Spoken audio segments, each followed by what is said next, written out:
खबरें सिर्फ खबरें न रहें, इनकी तह तक जाएंगे हम। सवाल हो तालीम का या बात हो आपके अधिकारों की, आपके हक की आवाज उठाएंगे हम। सीमा पर जवान से खेत में किसान तक, हिंद के हर योद्धा से आपको रूबरू कराएंगे हम। पड़ोसी की चाल से अपनों की ढाल तक, हर मुल्क के नजरिए को आईना दिखाएंगे हम। My true friend, Prime Minister Modi. आंतरिक से अर्थ तक और रक्षा से विदेश तक, आपके लिए हर नित के मायने आपको समझाएंगे हम। तिरंगे के रंगों से उभरी हर तस्वीर तक, ग्रामीण भारत से वैश्विक भारत तक, देखिए हमारे साथ सिर्फ इंडिया लाइव 24 पर।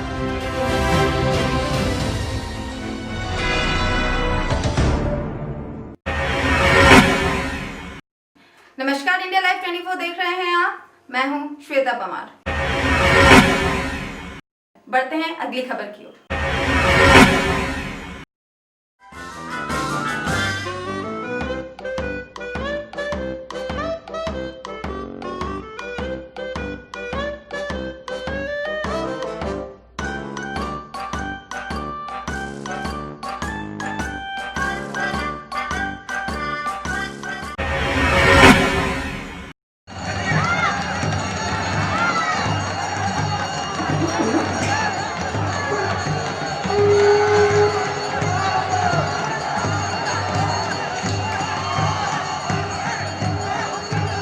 मंदिर परिसर में जन सैलाब उमड़ा है। लोग एक दूसरे पर पत्थर से प्रहार कर रहे हैं। कभी पत्थर बरसाए जाते हैं, कभी फूलों की बौछार होती है, तो कभी फलों से मारने का सिलसिला।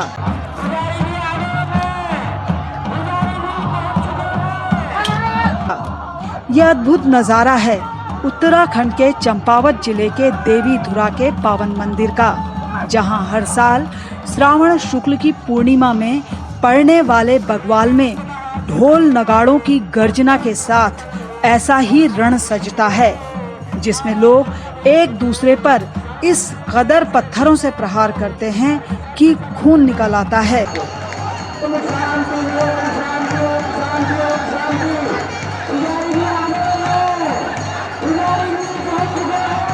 लेकिन ये लड़ाई होती है आस्था की, ये लड़ाई है श्रद्धा की, ये लड़ाई है उस माँ वाराही को प्रसन्न करने के लिए जो सभी के दुख हरती है, सबकी मनोकामना पूरी करती है।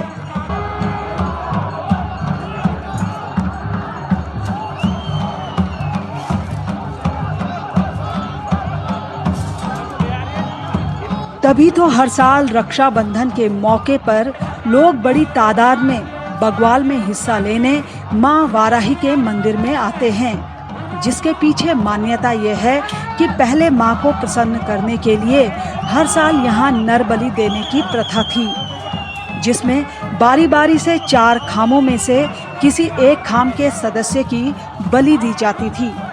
लेकिन जब चंपावत खाम के सदस्य की बारी आई तो एक बूढ़ी औरत ने अपने पोते की बलि देने से इनकार कर दिया, जिसके बाद सर्वसम्मति से फैसला लिया गया कि अब से सांकेतिक नरबलि दी जाएगी, जिसमें एक आदमी के खून के बराबर लोगों का खून बहाया जाएगा। जिसके बाद से यहाँ रक्षाबंधन के मौके पर पत्थर मारने की परंपरा शुरू हुई।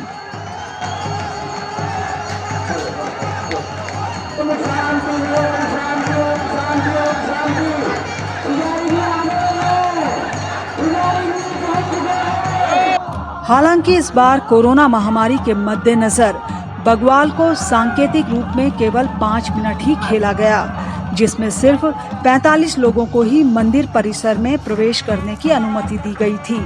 बाकी लोगों को मां वाराही का पूजन घर पर ही करने के निर्देश दिए गए थे। उधर मंदिर में 64 योगिनियों की विशेष पूजा अर्चना की गई, जिसमें सभी खामों के मुखिया मौजूद थे। हालांकि बीते सालों की तरह रोमांच इस बग्वाल में देखने को नहीं मिला, लेकिन मां वाराही का ही आशीर्वाद था कि महामारी के इस दौर में भी सांकेतिक रूप में बग्वाल का आयोजन हुआ और सालों से चली आ रही पुरानी परंपरा टूटने से बच गई।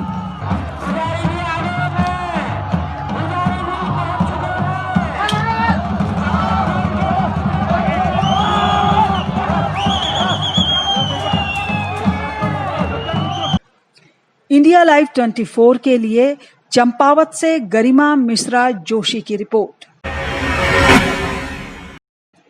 अयोध्या में 5 अगस्त को होने वाले राम मंदिर भूमि पूजन के दौरान रामलला को पहनाई जाने वाली पोशाकों का सेट मुख्य पुजारी सत्येंद्र बोस को सौंप दिया गया है। इसके साथ ही इस मौके पर फहराए जाने वाले धर्म ध्वज और विजय पताका के भी 7 सेट सौंपे गए। रामदल अध्यक्ष कल्की राम ने रामलला की रत्न जड़ित पोशाकों और ध्वज को खुद मुख्य पुजारी को सौंपा। अब तक भगवान को दी जाने वाली पोशाक में सबसे पहली और विशिष्ट थी, वो आज मुख्य पुजारी श्री सत्येंद्र दास जी से मिलकर सत्यधाम मंदिर में दी गई। इसके साथ साथ विजय पताका धर्मध्वज का सेट भी दिया गया और कहा गया है कि जब प्रधानमंत्री जी न्यू पूजन के बाद रामलला का दर्शन करने आए तो चूँकि 6 वर्षों से यहाँ धर्मध्वज और विजय पताका उनके निमित्त फहराई जाती रही है, तो धर्मध्वज और विजय पताका का एक सेट उनको अर्पित करें, इसके लिए भी उन्होंने आश्वस्त किया। वहीं भूमि पूजन से पहले 4 अगस्त यानी आज श्रीमद् वाल्मीकि रामायण और श्री रामचरितमानस के पवित्र अमोद सुंदर कांड का पाठ वेद पाठी ब्राह्मणों द्वारा किया जाएगा। इंडिया लाइव 24 के लिए अयोध्या से ब्रजेश सैन की रिपोर्ट। आसाम के शिलचार घनियाला में राम मंदिर निर्माण भूमि पूजन से नाराज एक समुदाय के लोगों ने दूसरे समुदाय के लोगों पर हमला बोल दिया, जिसमें कई लोग घायल हो गए। यहां तक कि हंगामे को शांत कराने के लिए आए कई पुलिस वाले भी जख्मी हो गए, जिसके बाद मौके की नजाकत को देखते हुए इलाके में कर्फ्यू लगा दिया गया। रात के वक्त शिलचार घनियाला में दूसरे समुदाय के लोगों के घरों में ईंट और पत्थरों से हमला किया गया, जिसमें कई लोग जख्मी हो गए। बताया जा रहा है कि हमला करने वाले समुदाय के लोग 5 अगस्त को अयोध्या में होने वाले राम मंदिर निर्माण भूमि पूजन से नाराज थे। इंडिया लाइव 24 के लिए काछार शिलचार से स्नेहांशु तालुकदार की रिपोर्ट। कोरोना संक्रमण के बीच घोर नक्सल प्रभावित सुकमा की नगर पालिका में अनोखा रक्षाबंधन कार्यक्रम देखने को मिला।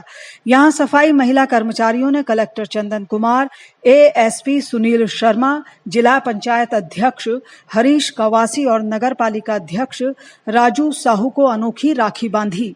इस राखी की खासियत ये थी कि इसे घर घर से लाए गए कचरे से बनाया गया था, यानी वेस्ट को बेस्ट बनाया गया था, जिसके बदले में सफाई महिला कर्मचारियों ने अपने इन अधिकारी भाइयों से नगर को साफ रखने का वादा मांगा। अब इस कार्यक्रम की चर्चा नगर में जोरों पर है, क्योंकि ये समूह कबाड़ से जुगाड़ और कचरे के ढेर से अच्छी अच्छी चीजें बनाकर बेच रहा है। और हम लोग ये डोर टू डोर कचरा कलेक्शन करके ये आज नगर पालिका से कुछ सम्मानित किए थे कि कलेक्टर सर आएंगे और कुछ सर लोग आएंगे तो उनको राखी बांधने के लिए, जिनमें से हम लोग उन सभी सर लोगों को राखी बांधे हैं। एक आज के राखी के अवसर पर हमने उनको बांधा है कि आने वाले समय में एक डोर बना रहे स्वच्छता के चलते हुए सुकमा जिले में और छत्तीसगढ़ में और भारत में भी बना रहे हमेशा। राखी जैसे कि हम लोग घर घर पे जाते हैं कचरा के लिए, तो उसमें से कुछ कुछ वेस्ट मटेरियल जो आते हैं ना, जैसे टेबलेट वगैरह, तो उसको हम कटिंग करके उसको पेंट करके सबको धागा मोती वगैरह को सेट करके उसको ऐसे बनाए थे। इंडिया लाइव 24 के लिए सुकमा से मनीष सिंह की रिपोर्ट। एमपी के खाचरोद में श्री नीलकंठेश्वर भगवान नगर भ्रमण के लिए मंदिर से बाहर निकले। उनकी एक झलक के लिए भक्त काफी आतुर नजर आए। शहर के जिस मार्ग से भगवान शिव की यात्रा निकली, भोले के जयकारे गूंज उठे।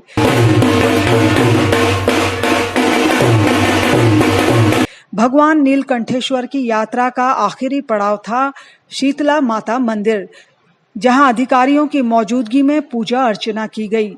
पूजा अर्चना संपन्न होने के बाद भोले बाबा वापस अपने निवास स्थान यानी नीलकंठेश्वर मंदिर के लिए रवाना हो गए। इंडिया लाइव 24 के लिए खाचरोद से मोहित चौधरी की रिपोर्ट।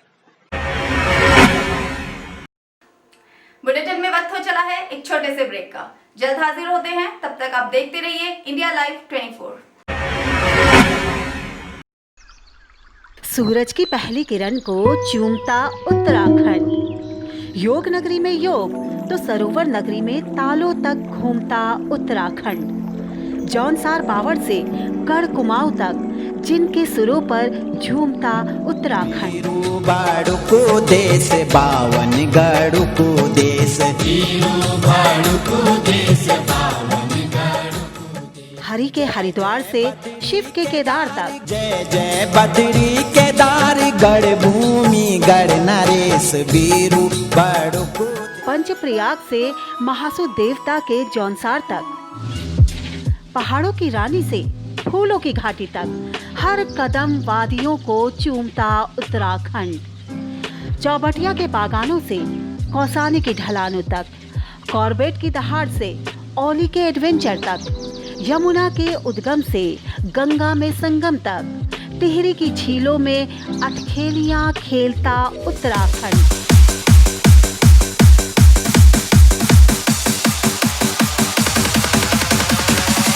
देखिए हमारा खास कार्यक्रम उत्तराखंड सफर जन्नत का, सिर्फ इंडिया लाइव 24 पर। ब्रेक के बाद आपका स्वागत है। बढ़ते हैं अगली खबर की ओर।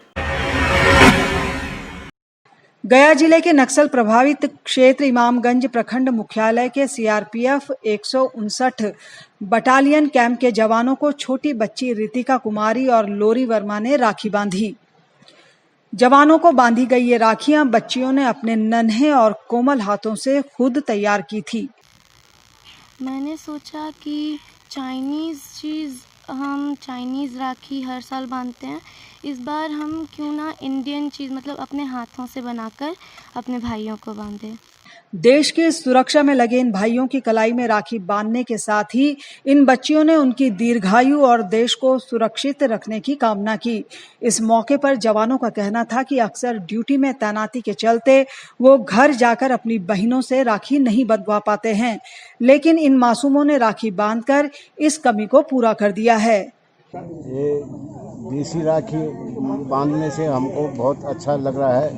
हम घर से दूर हैं, अपने परिवार से, अपने बहनों से, अपने बच्चों से, इसलिए यहाँ पे बच्चों ने आके हमारे को राखी बांधी तो बहुत अच्छा लग रहा है। चाइनीज सामान का बहिष्कार हुआ और अपना स्वदेशी सामान का इस्तेमाल हुआ है। बहुत अच्छा गर्व कर रहे हैं जिस बात का कि हमारी सिस्टरों ने खुद से राखी अपने हाथ से बना के हमें राखी बांधी, तो हम बहुत अच्छा गर्व महसूस कर रहे हैं। अच्छा। और जो चाइना का जो है वो हम जो सामान आ रहा है वो नहीं लिया, बहुत अच्छा लगा। इंडिया लाइव 24 के लिए गया से संजीव कुमार सिन्हा की रिपोर्ट। हरियाणा के कैथल में रक्षाबंधन के मौके पर मुख्यमंत्री मनोहर लाल ने प्रदेश में बनने वाले नए 11 महिला महाविद्यालयों को वीडियो कॉन्फ्रेंसिंग के माध्यम से खोलने की घोषणा की। इन 11 नए महाविद्यालयों में से 2 कैथल में ही बनाए जाएंगे। लदाना चक्कू के साथ साथ रांजौद में भी महिला विद्यालय खोला जाएगा। इस दौरान मुख्यमंत्री मनोहर लाल खट्टर ने कहा कि सरकार का लक्ष्य है कि प्रदेश की कोई भी बेटी उच्च शिक्षा ग्रहण करने के लिए 15 किलोमीटर के दायरे से बाहर न जाए, इसीलिए 11 नए महिला विद्यालय खोलने की घोषणा की गई है। मैं विशेष करके हरियाणा सरकार और विशेष करके मुख्यमंत्री जी का आभारी हूँ कि उन्होंने हमारी इस बहुत ही पुरानी लंबित मांग को जो वर्षों से चली आ रही थी उसको पूरा किया। ये मुख्यमंत्री जी का संबोधन तो विधायक जी की मेहनत से आपके गोला क्षेत्र में जहां पर हम बैठे हैं लदाना चक्कू गांव में महिला महाविद्यालय और इसी तरह से राजौंद में भी महिला विद्यालय की सौगात मिली है। इंडिया लाइव 24 के लिए कैथल से बबल कुमार की रिपोर्ट। बरेली अब कारागार में रक्षाबंधन के मौके पर किसी भी बहन को अपने भाई को राखी बांधने की इजाजत नहीं दी गई, जिससे बहनें अपने भाइयों से मिले बिना ही वापस चली गईं। यह फैसला प्रशासन की ओर से इसलिए किया गया था क्योंकि बरेली जेल को क्वारंटीन सेंटर बनाया गया है। हालांकि इस सबसे इन सभी भाई बहनों को मायूसी जरूर हुई। इंडिया लाइव 24 के लिए बरेली से रूप सिंह की रिपोर्ट। बिहार विधानसभा का मानसून सत्र कोरोना की वजह से इस बार विधानसभा की बजाय ज्ञान भवन पटना में हो रहा है। सत्र की कार्यवाही के दौरान सीपीआईए और आरजेडी के विधायकों ने बाढ़ और कोरोना को लेकर जमकर हंगामा किया।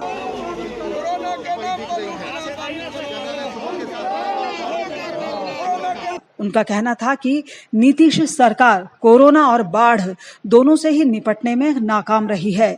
इसी के चलते उन्होंने राज्य के स्वास्थ्य मंत्री को हटाने और कोरोना के मद्देनजर बिहार चुनाव की बर्खास्तगी की मांग की है।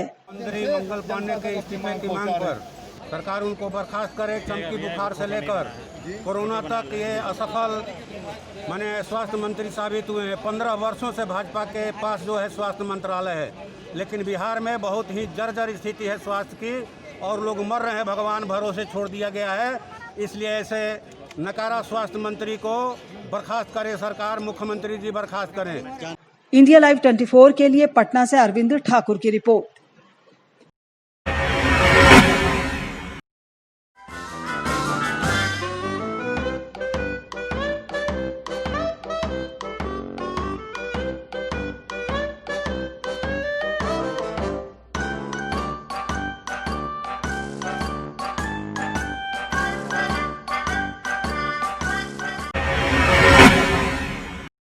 बुलेटिन में इतना ही। अपना विशेष ख्याल रखिए और देखते रहिए इंडिया लाइव 24।